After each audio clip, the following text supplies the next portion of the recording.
Mai mo fita fa fonga lo tatu tu no ile tautua le Fakasa TV ma tu te ofolo fatu ma fa felo ya tu lo mai monga ma lo so fo manuia ma lo le langi ma mai la vai monga tele se yo i mongaiti ya te nano le tapo inga le fainga lo ngati tofia le tua tu langa fa lupe o sa mo lo na o tele ya manatu ma tu tele a fea ya ina ne ave malape o la ma tu talanga ya waile to isea ya peto fa o popo sona yota ya o pele o yaisa mato tala to wiena mato fa peatu ya o fa poponga nel tanto kala mo fa fina nga to pulang tala vo youth debate lua fe lua tasi o le panga lo na lua lea ale pulpi i tu monei ya o le wa e sila mai mo ile sa fa inga lu monei o au tala vo la le lei ma au le lei ya mai tu monei leo le afina wina le tanto o tu fa tulangaina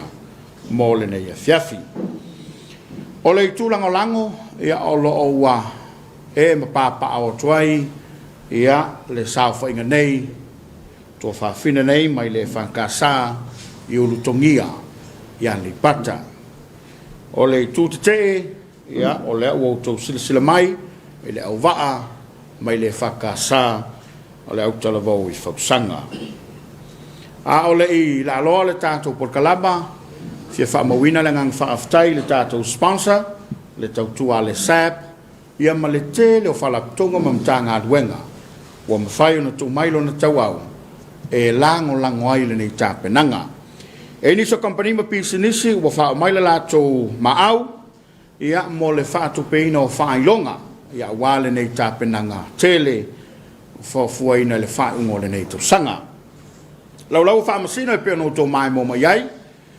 ile tu itai ia po lo tu tau matau au le tu nga vale lau mai mo mai tua o le na lo so toi fa fa ia corsetta ta vita o le sui o le fainga wenga o le sui fo o le tatu e Fakasa TV so ni ai ia o le sunga mulipola to a foi ia o staso fa ia onga sini e tono le tatu todo ia so nei male fionga tapo i e tuale stasi fo yo faya onga therefore mo pula onga ia o lo fa wo pele nga luhue e to tono a onga wala o tawina o lo tato alo ma fa na o lo tato tro ia o le sunga fe faya matini o ia le o le a timekeeper ia pole ia mata i tuina le taimi a wal fa nga so longo le nei tapenanga to fa manatu mo sila fia le longo mua Speaker tasi luan tolu 5 minute o le longo mua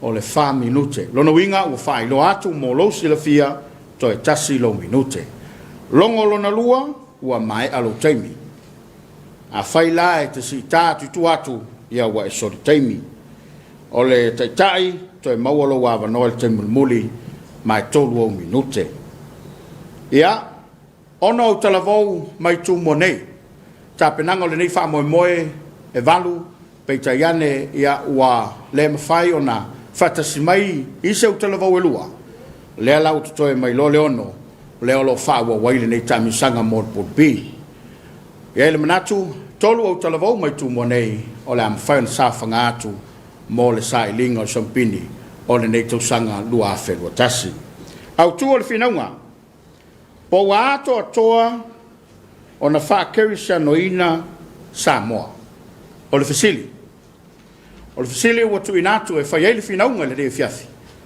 o wa anto atoa ona fa kerisa noina Samoa il tulanga lango la fina mai le Fakasa i tongia yoe wa to toa ale tutte o la fina mai e te enna le autu ia pol fasili e pe ona fa tulanga atu ia avano mo te tai o le tulangolango wala forsanga ia mai se lo ova ia amaya tali foi tau le tute me fanga solo le level tatu ngalwenga nei po manga fa lalo ale so pol man vale fongatio seu e mo no o fatulo le pa o le afiafi a wala o fanga venga pa ia le tua o le foi fa le palma fuali sunga i famsino o le mesili wasili a o lo fa le fa moi awa o lea o sungi tau le tini le tau wha sa wha o faiva o le nei polo kalame Ai mai se le au tala vo malosi mai fausanga. O le paia lava le whaululungo le ainga sa tun mafono. Susu foi suafo fa muinama fala nai pupu. Alala tai le ito tangata. Alala tai tau lau niu. Mal mamalu ya te oele ala taua. O upur fai salamu. Wana namu manong yo le ola. Wasa sala foi fungo la awi sarona. Wati patipa foi o te momoonga. Awa wa tau manu le so. E peo la solomona. O au, o mena seko. O susunga le ya la folima. Ma susunga ya falang langi mo wangutia. Wa fai masuel matu au talabo mai utungia. Au tu filfilia. Po wa ato tole fakirisiano ina i Samoa. Po wa ato tole fakirisiano i tono Samoa. E mato te lango ina le au tu lea. I oi. O le fakirisiano e ato toa lava. E lea tau fesilingia. Aisea. Awa. O le atua oi o le alefa. Male o meka. O le amatanga. Male ngatanga. A le ale fakirisiano. O le ale fakirisiano. O le fakirisiano e amata le whanau mai o le papatisoina oe.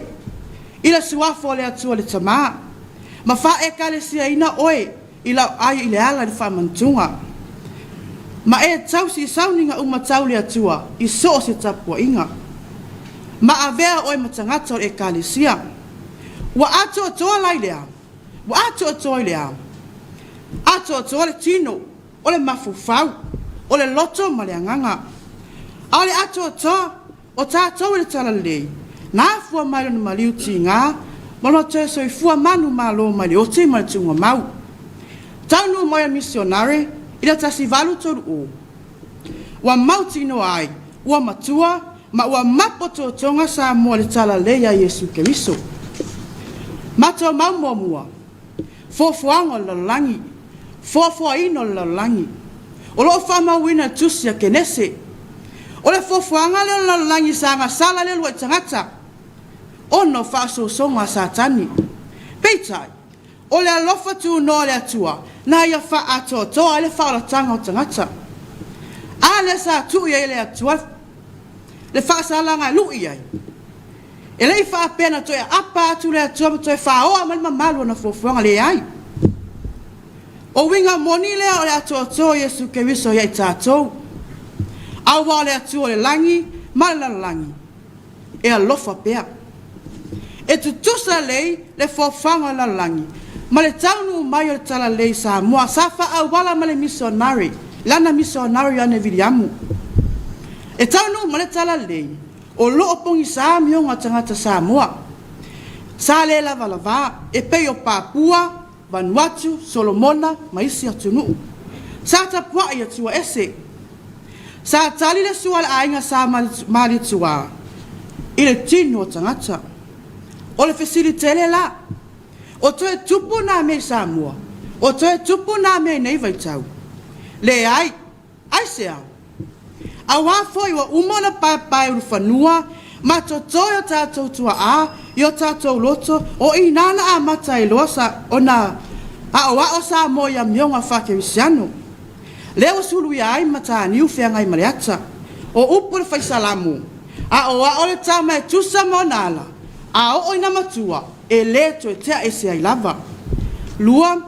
O le atua wa liu tino tangata. E ala ya Yesu. Ai se awa liu tino tangata ai le atua. Ona wanga sala ma faa le toni. O tangata o lalangi. Alana ngaluenga sa fai. O le maliu ma toe tu man malo. E faa maa ngalo oe maa o le tangata leanga. Na liu tino tangata Yesu e faa malo lo tangata mai. Ma faa malo si au pea i la tua wa mamate le ola faa tua. Ma toe faa fo wina lalangi toa i lalangi fo. Le ta ue maa toe luas fun ma faa. Alo fai pes fun ma le valu. Wa tu ina mai a te au le pule. Umalawa langi ma lalangi. Ia o taua te whainu umaso. Mo whala whaftai. Malo whaftai, ia. Toi whamnato to pel tātou teimi. O le saunonga te tai o le tute. Ai le i tū loa lo wa le tai e fau lau. E wha tū lau le tala lea. Ia fionga i whamsino.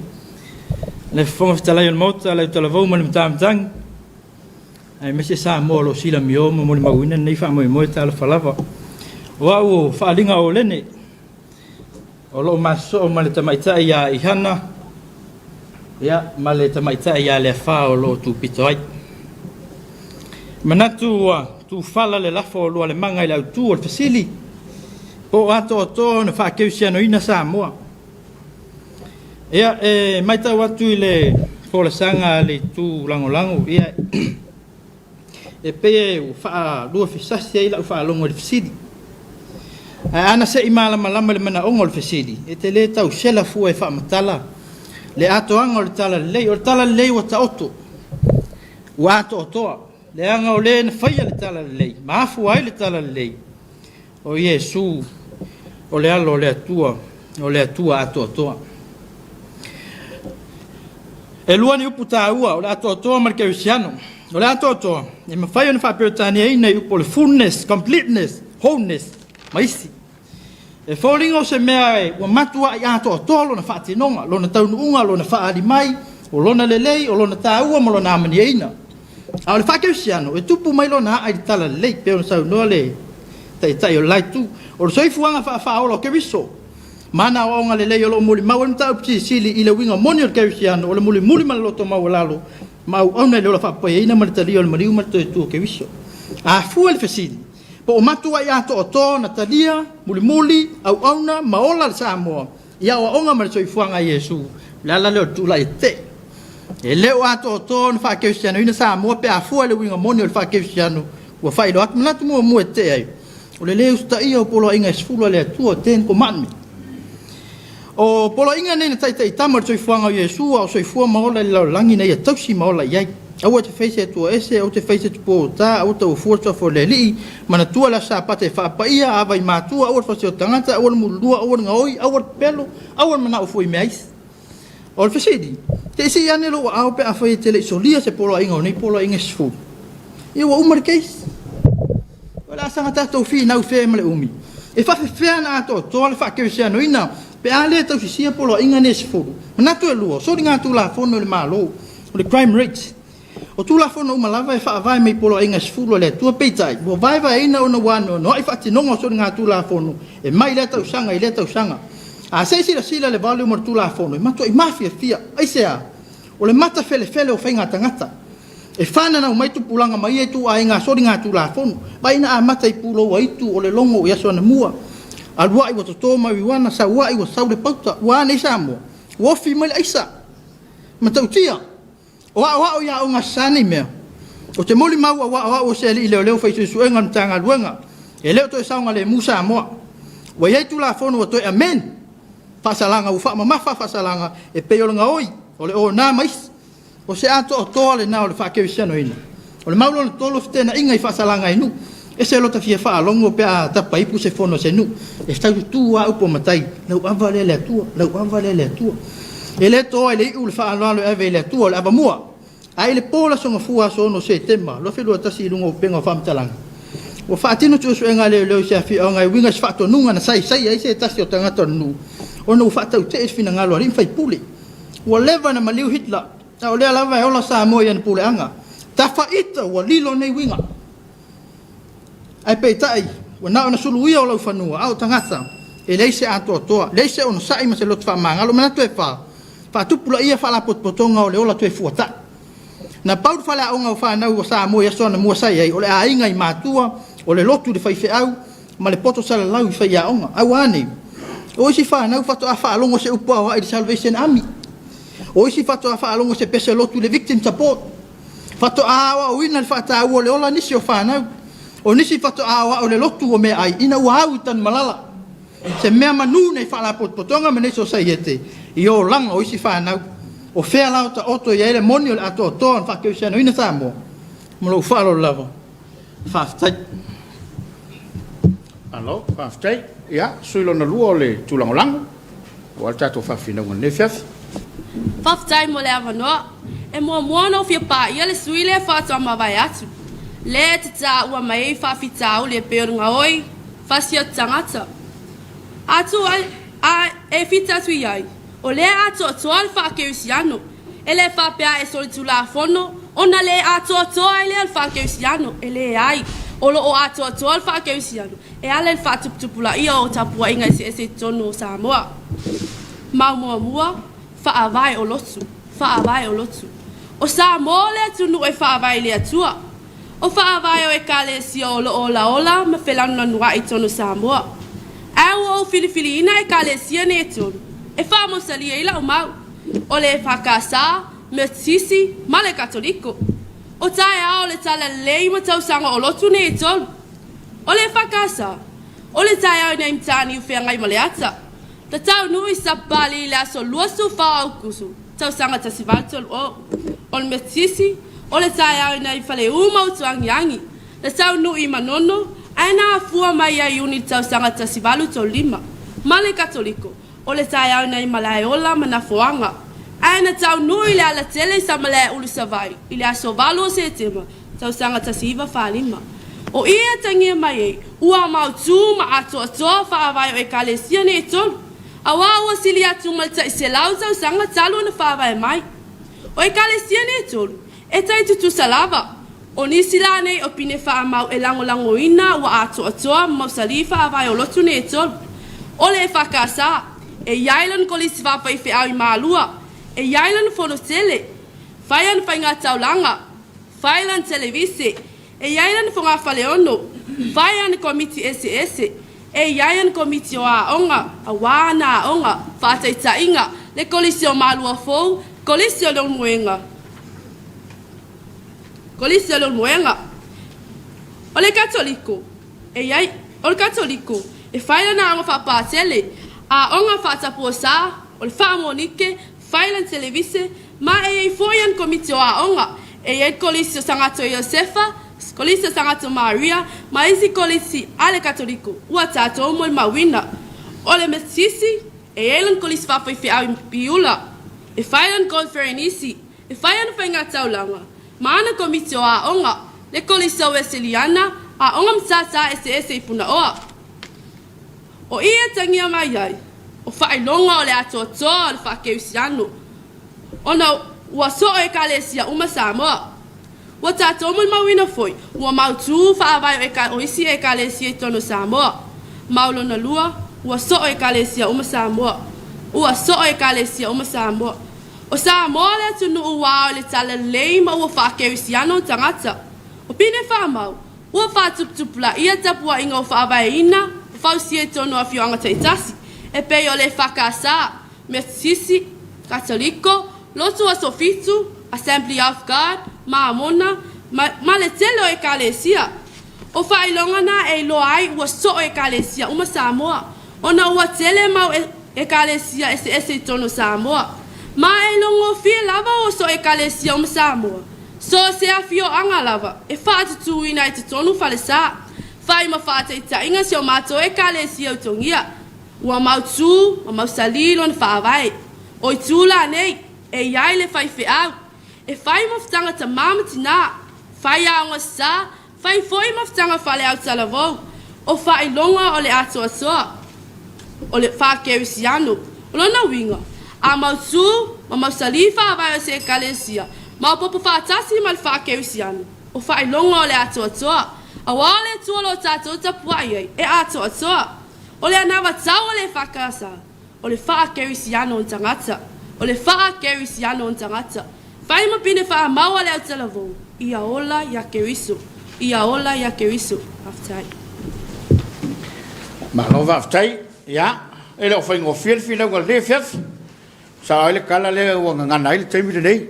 O e la tau te whauinga ina le tū la whono. O wha masino. Ia. Whilanon wai wha soa talavou. Silo na lua le tu te. Talofa lava. E saa e urutongia. Ua tele manoanoa i falsa i tono Samoa. E ese le iloa ina. Ese le ola ina. Ele na o na falsa e tumutumu ai tangata. Ai e whaunga ina le whakeusiano o tangata. Ele o le fale. A o le ano fale. O le e whamautu ina na mātou mau. I le mātou mau lona lima. I le vāta puia. O se soatanga e tapu pe whainga tā o na uia. O le vāta tau te tausi ma whaperpele iai. e pei o oe ma le atua, o le valino le ai se sina te iloina, e fa pena le va o matua ma whanau, ele ai se si e tapu, e sa, ma e mamalu, a walo manino mai lava le e soto e lua sfulu fai pasuma lua tula fono e lima, ia e ava i lota mama lotina, ai ua anei. Ua le ai se ava i matua, ua whaali ali le poto ma le ata mai, ma ua whaala la le ai ata tau, a perila luafe sfulu mantolu, na tau wha ofi ele ai ata tau i tutonu Samoa, o ina atonua, a atangi ai le tele o le suinga, ma le vave le whaten kolosi, le technology, ua mafua ai o na ngalo le alofa whamatua, ua ai ulu tua na i ta isi, ua maua ula futi, ma ua le to e malu whanau i matua. Mole mau le toa manga mo e popo ngatia, le Samoa Victim Support, i le whatupu la ia pea o whanau o lo sulu atu, o no ia sa wanga, ai mai se lava i le vā, o le tamā i lo nā whawhine, aso limo se te malu afe lua sfulu. Whamaunia e se tamā i le sa wanga matanga, i le Samoa Observer, ultongia, o se ato toa le nā o se whakerisiano i Samoa, fai mai le salamo se lau lua sfulu fitu fai upe tolu, wha uta, o whanau le tofi mai le atua. Mana tulo na ono, pule i le ola, commit suicide, susu kenese, o lo ta ua mai ai le ngaluenga mua le atua na fai, o le tu leo le mana vaola i le tangata, ai le tu ma le anga whakerisiano, e tausi le ola, i le tu se iopu, o lo iai le whetalainga o le atua ia satani whapea, satani, e pule oi lau au ana, ai tau lava o le ola e te le pule ai, o lo manino mai ai, na whai i tātou e le atua ia ola i le ola. E pei o lo iai nei le whatau e le ola. Awa o te moni mawina, mati a se tolu, lua afe, lua sfulu. Na mai mau ai le ola se tasi o tuangane le whatinonga. Whai mai nisi o le pule le ola, le tali o whawhita uli. A lo o atangi ai le whakerisiano o le mawhauwhau ma le anganga. Awa o soa ili le maia ma le waila au. Ai se awa le sa ili ai le atua na whaia o e maa ui lona whatusa pa ia. Ai whai mai ni se mafua ona le oto le matua. Ai whapewhea ia tala. Awa ne i pāle au ai. Whai mai upo tusi. Tui na atu lau tino i taulanga ola. Pa ia maa lie ma le atua toa i numo le atua o lona winga. E ino sia lau ola pe a e pule ai i numo le atua. Manatu lona fitu. A fianga tu mau e soifua. Disability. Amana ia i lato e ai a fianga tu mau e soifua. E tola o pulo i au no nisi om tanga luenga, ma whaala potuputonga tumu oti. O lo la tau na ia le whataua ina o e iai tu a whianga tu maua soifua, pa ngā lea. Ua pea na o se ngalu e whaafua ai le whati. E pea na o se amana ia e teu wainu ma whale. Ai se a ulsongia. E le o ato atoa na amana ia i la tau e iai a whianga tu maua soifua. A sila i tapo inga yasa o te moli mai mau atu. Ele ai se falesa o whailonga ina, ma whaanga ina ngia ngana whaitanga. E o fo i le tau falesa o tongia, ele o iai se vainga whapena. E atangia ai, le lea mana ia o e longa noa, talo whae, pei se ina o na whaatumo na fua, ai le o whaatala le ina. E se le fia o le nei au talvau tapo inga tai au ma le fiafi le whakasa TV, ma nisi o polkalame, pa ngā lea, tate le langona, mai loa langona i lato o e le malama, talu le ai o ni ngaluenga whaitanga. Ulutongia, o le ngaluenga whaola Yesu e amana ia tangata uma, o le whakerisiano le na, a whai e le amana ia e o longonoa, o le ele o amana ia la, i lato, ele o se ato atoa le na se whakerisiano i tono Samoa. O le mato te mautoa vaipea, ma mato te te e le autu, ele o ato atoa se whakerisiano i Samoa. Whaftai. Alo sao no? Ia, na vano mole. Sui lango ona tol. Ai o te la ila aloe se manatu. E mua ona o fia pa ia tu le sui lea. O a whaafita uli, o a pule leola, o a nisi mawhatianga o whea ngai mara tangata. O le tangata lava ia. Ai o te fia o lai le mea lea, o le aafianga o meo, o leo longo noa ma. Ai ala iei whale sa le ua whaapitoa awala e o e wheelchair. E ana le whaonga ina se ngangana sign language il matou whale sa. Ona le ei se longo noa le matou e kalesia. E le lei uma whaalongo al matou e kalesia. Mafu angan na whausanga. E pei lava ona au mai le tatou au tu. po ua atoa ona whaakerisiano ina Samoa. Ioi, ua atoa na whaakerisiano ina Samoa, o lau mau e langolango ina ile au tu, anga nuu manga I whanua. E tau nuu mai le tala lei Samoa, o loo malosi tu manga, ai mai se lava anga nuu o tatou a Samoa, e peila o le poula, ua lono o tau si la fia ma tatou iloa, ia tu manga e whaatino le poula, e winga ese le matautia, ai a te minei, le wa sui I si vahau, o tau sala, ia o siva fo e po, ai whao ngā moli, e pe ona tā ua ele, se tana tā ua ele, se tasi o tama whanau o se o matou nuu sa o tau ina e malua, e whai fo I si vahau e malua, o lona winga, so se e kale sia, so se whala potopotonga, ua la tu whao ngā ina ia si vahau ma tau sala, ma so se whawhiwhianga, ia wale sai linga o le tupe, ia monga luenga mo le atua, o lona winga, o wa te lele swinga mai I le yanga whapoula, mai le siva I le malamalama, o leisi au pine whamau o la ei, o aso ia sa whao ngati putam tau lava lava, aewa aise lo matua isi ata yaso ia, e ta moe mai lava na tau lava lava,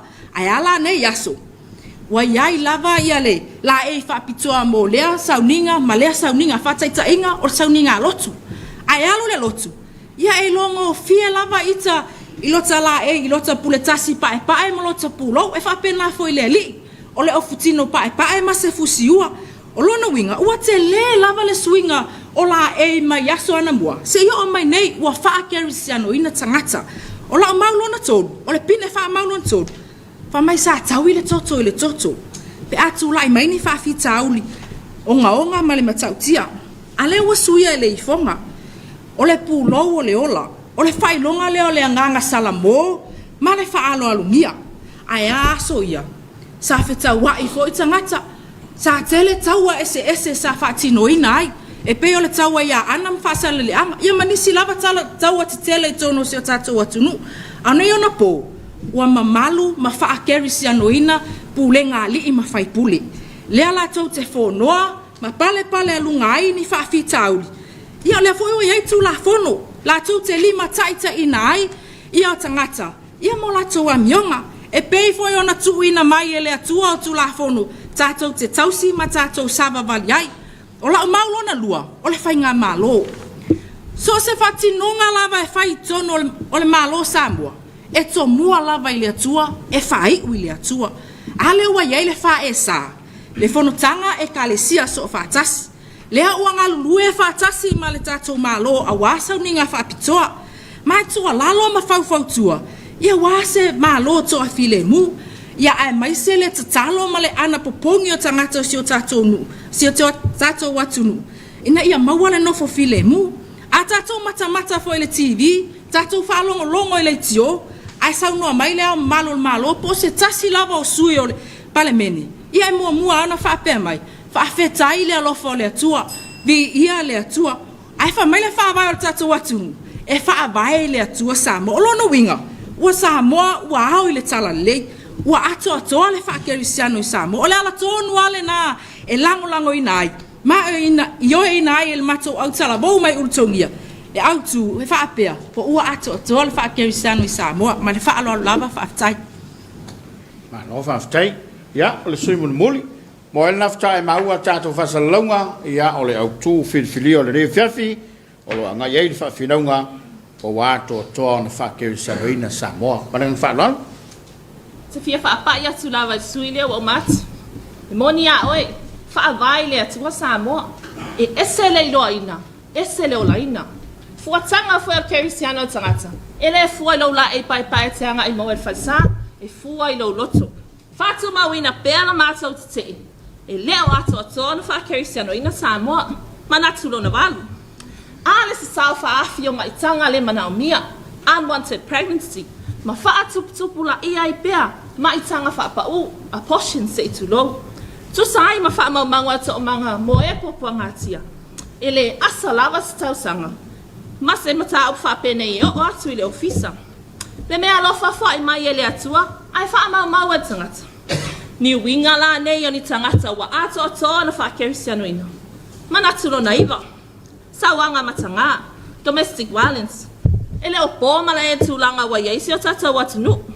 ele tasi se sawanga o lo afia wa afia sawanga nei sexual violence fai ainga fa malo situlo emotional violence afia ngolangona ona talanis psychological or mental violence sawanga ni mafaufa cultural violence sawanga ni swinga langanu ona le poto forward tangat financial abuse fa nga ina fa le tawor tupe verbal abuse mama fala fonga ya afia ina ngon cyber violence fa nga ina social media fa ina fonga fa lumalum malele sa itaule nga istangat itu sai ma fa ma nga man vai nga fa masinonga ile tuolo nga fam sawanga family violence call matters peyana tawa awati ya auto sungai fa masino fa ma ninga luafe so fit luafe fluiva solo se la wanga ilunga tau sanga luafe luasfulu wali masela fa atelena ana wa ato fa kaisano ino samo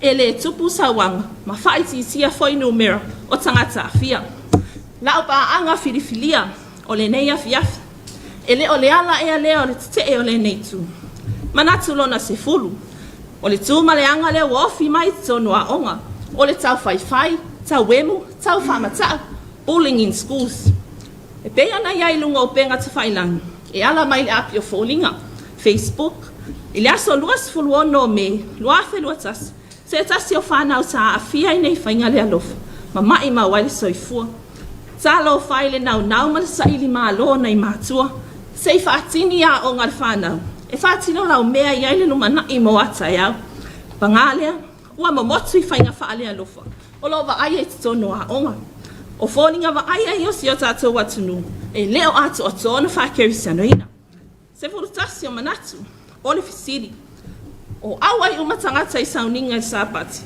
Sunday service attendance ole tali mauti no tongia ole leai e leo tangata uma awai sauninga alotu le sa talo fai ole fasinonga leo le kerisiano ole lotu fai mai le tu la fono e fa ya e manatua le asa sapati e te fa pa yeina ulu tongia o te le tau faiat awai e te fina wale la ai leo toi na male la ina le nei vai tau o nisi wa fa lupe la sa o le aso pati ma fia fiang pese ai wa toi mo ana ta o le aso sa e tasi wa tau vai mo tsapua inga ile tua au le fo i wa fa ma lo tangata e fai maso e fa mali ai le ola tu ina nau oni winga la ia se atunu wa ato to na fa kerisiano ina tu sama lo minga samo observa ile aso luas fluiva ma sina e tolu luafe luas fulu male aso luas fama sina eva luafe luas fulu lota wa inisio fala bela supu ile aso sa a fua ona tangfio la malos ma wa fama ni ai ona supa sene fala bela ya sa e ma fua lava ile ava malos o lona winga wale aso sa mole atua ai wa sa mole inunga ava o le ana na taununga ale o sefo o tau fama na van masini al fan mai ulu tongia ele ai se nga le tele o farisa ai nga i ele ole fale a ole anu fale o te mauti no foi o to visi ole asa wolot ole asa foi wa eva la fa manu fa ya tu vai fo ole fasino manga kerisiano ole lotu ole ana le amata o te moli ma wat pia ele o ato to on fa kerisiano ina samoa ma lo fa ftai ia ole avano le tai le tulang mo le telenga o to finangalo ia ona lafo fo ile le tutte wala na telenga malanga falan Pai taule tu spai amata talo ya so uma talo ya so uma talo ya so uma o talina lo lo nacho o fa fi tauli uma na e lai loa to lo mai o le to anga talo pai tau tu spai ana pongi le tua a wala o finangalo na le tua na foi ta o mai tanga e le fa sa o me alo fa mai le tua a le fa pe atu le tua sa fa pa u mai ko ave ese le ai o lo wala la filinga ete se ai ma e mala ai a lo le finangalo na le tua a te lengo matu manatu i oi wa ato ona fa ke visano ina sa moa fa sanga o fe o ia lo wala fa to le tua lo na winga mo to ana ma upu vale le tua ai sa mo to fisiringi ai tanu mai tala lei Ai o ai na o ai sa mo le tala lei, ma fa ke risi ano ina ai o tātou tangata. O le atua le tau taspaia. Se aua, nei e manatu lava wa e tonu ma e ato atoa i o manatu. Le ai, ma fau lava sa tau Yesu Keriso. O le atoanga le nā, o le ola fa ke risi ano ina. A o le anga sala, ba mea se e faia e faa awa upea. Wa al finangalona le atua. E maliu, to e tu, manu malo, mangalo oe matangata uma. O le mai tau atu. O tola o isi tangata e le tonu i le atua. O e tonu no whakerisiano. O e tonu i au tu mauanga. I oe. A whaia nai tonu. O le winga moni na nao le atua toa o na whakerisiano ina Samoa. E le tau whasiringia fōi le so o Samoa i lotu ese e mafua ese a. O na e moni ma atua toa le atua i lalangi. O tātou o tangata tonu i le atua. E ala mai ai whamanuianga. O taimi uma tata te whapeai, Yesu e, le atu wae, le ali i e fesoso ani mailo uvai vai tele. O le mea tonu ale na tau ato toa le whakirisami Samoa. Le ala mato sauni ki ai.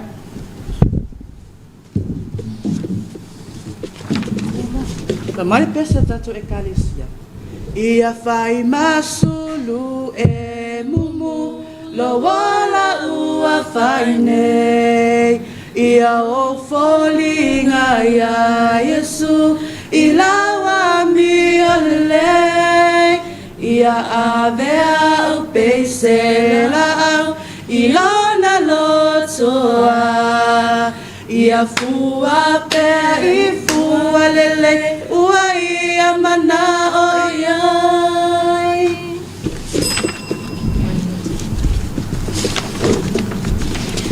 Manuia o tau whamasino, manuia le taitai o Polkalame, manuia singa whawhiangainga, manuia whausanga, a ia whakerisi ano ina pea le ato toa utongia, so e fua mai manuia.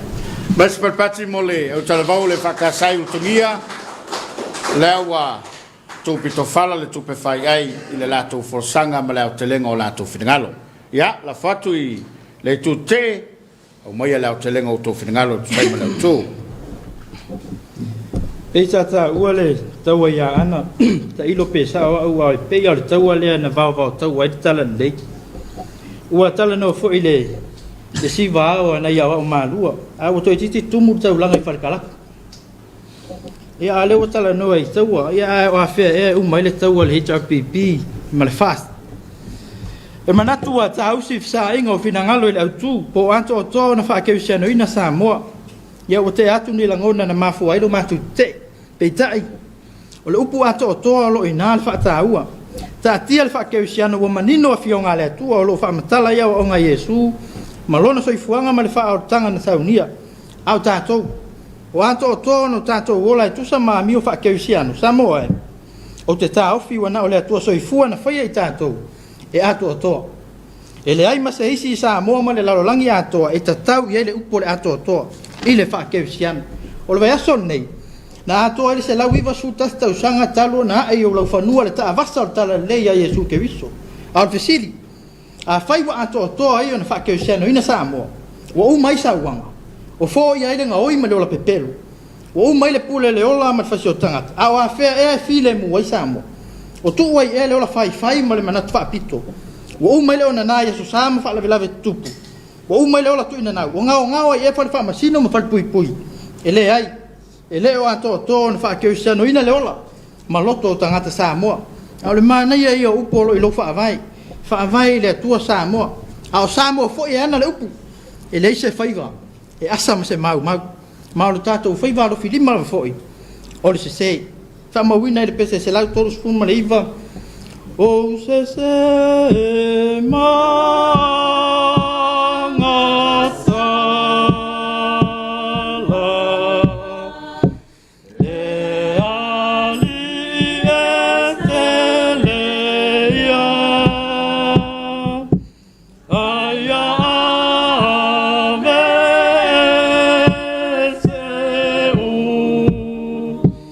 Maia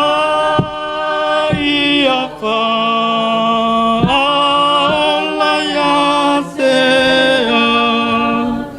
o le maliu ke viso o le ata le na o le ato to le alofa le tua ya oima le tangata ola le ato to o du tautongia o te tatalo lava ui le tatalo te lona wa o tangata sala tangata le ato to ai amu ia oi pe a fai wa ato to o nei fa ke se no ina ai vai oi ele ato le langi pe a ele ia amen ia vai se perpatsi mole tawalunga o le tatou fa moe moe o lele ua mapu se sanga le utunga vai e pe ona ia le sao tupulanga televou e mai le whakasai o tungia whape foi le whakasai fausanga mai ia le taofi e le whaingofie lau whafonga maua ai mai se foi o le sila mai moa ia fionga ia li whansino pe lava ona maalie le ria fiafi i alo ina le utalefai mea ai pe ona avatu le nei pol kalama o la ngona o autalavo e tusa male au tu filfilia e ai nisi o whawhinaunga i tausanga walu na manatu ai nisi ai o le mele o lai o lai talavo ai o le mele o lai tupu o la tu fianga malana fanga ai tauna o whatepa sa moa malau whafonga maua o le whawhinaunga i lunga o le au tu lona winga e fua le whinau mai i le tu o lo iai ma le au tu filfilia na na whatepa whapena ne au ni numi le whaulau mai mo ta puai ia whanga solo whinaunga o talavo pe foi lau na ili ne fiaf o le lava ua tuu ia o lutongia e lango o le foi sa whinau lava e lango tuu ia whausanga i le tu te le foi sa whinau lava ina ia malo la tu te e pe o le tulanga le nai whailo o wā le whita whaafonga le tātu turo a lela la fatu lau whaamsino ia o mai le tofa o le a seisi vaenga ia o na wha le ai ta penanga au talavou ia wā leisi la sanga lea o le a ngā ia tu iai bale ngā wha lalo ma na ia amatanga o le tātu whawhinaunga nea fiafi rai mai utungia sau mena tali atu whaaringa mai a rafo tali atu i ana si o ora ia whaangirangi ma rea wha le o le isa whamtalanga matua o doa o matua i te le se sua mai e re ngata iau tu iau sunga i whapea ngai matua i malepe ale au tu tau le whai o le tūlanga lau iau le tu te ho pauan mea nga i se soson o le ngangana i o na whautu atu o le ngangana e whao haina i ana i upuna e ia nanga i dim whai ona e duanga le whafonga sa moa e tauan tu i loe e nei upuna tu te whika ngufi replacing i se upo le te tau ma le talawhea ngai le Nasi Mion Tengi Express mai e kou a wole a vea le nau ma le popoi a mea le manino mai e le a mai ngore a le au tuia mlona langolango mlona tu te se lau pasene e lau angolong ia sao mai se si oi wai te longa e le si la sango tato pokalan ia tato na pena mai e le pena ia mali tato pe pale o to ia to mai this time fa to me no tato na le matau fa uma mo pola de copy de